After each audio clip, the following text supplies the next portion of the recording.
Hi, welcome back to Valley News Live. We're taking a look up in Grand Forks, where they saw about an inch added to that big snow pile in the background that you see there, and those flags are still waving with some pretty strong winds. And this is what Julia's backyard looked like this morning as we woke up to a pretty nice Christmas sunrise. And again, some more snow was added to those piles there as well. Devil's Lake saw about 5.5.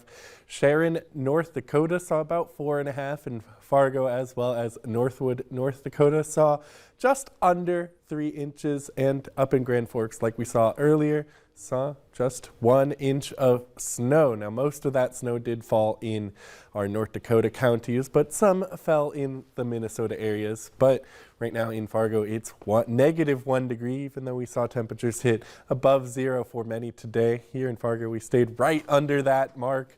We're at actually our high temperature right now, -1, and it feels like -20 thanks to those 14-mile-an-hour winds. And here is a look at that snow system moving through, the one that did move through earlier. This is part that moved through earlier in this afternoon, and this out here is that snow that moved through later in the evening. Now, zooming into that one that moved through later this evening is officially moving out of our area, at least the heavier snow. We are still seeing some remnants of that lighter snow in those lighter blues still moving through our southern North Dakota and northern South Dakota counties. But for the most part, that snow is wrapping up, and temperatures across the area are much warmer than we've been used to this past week. We finally hit temperatures above zero for the first time in about a week, and we're still seeing some folks sitting below zero. Langdon there at -6, and here in Fargo, along with Devil's Lake, sitting at -1 degrees. And Alexandria and Wadena are some of the lucky ones sitting above that 0 degree mark, but their wind chill is still below zero, -8 for them, and it's around -20 for a lot of folks, some -teens. Detroit Lakes at -15, Thief River Falls at -13, and Halleck way up on the border at -16. Now, we've watched that snow move out, and it's gonna be gone for the rest of the evening. Here we are at 11:40, and that snow is already gone. We're gonna see those winds pick up overnight and mostly cloudy skies until just before sunrise. And as those clouds break, we're going to have that clear sky.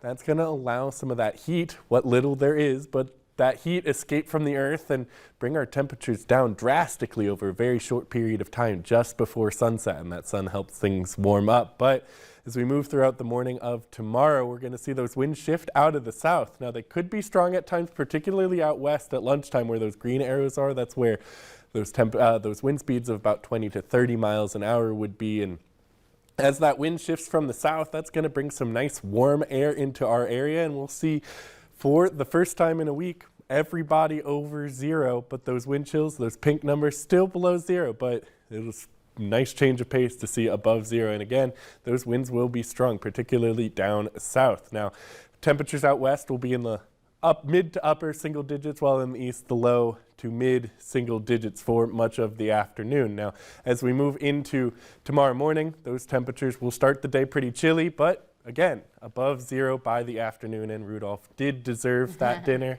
and he enjoyed it. Thank you, Sheila, for that photo. And this next week, pretty cloudy and pretty busy, but much warmer. A couple shots of snow, but all is pretty good compared to those temperatures we saw last week. All right, thank goodness, because that was enough. Oh, yeah. Yeah, and Rudolph looked pretty cool there. Oh, yes. Okay, thanks so much, Jim. Still ahead, a Bismarck man is still singing after 65 years. The First Alert Storm Team, keeping you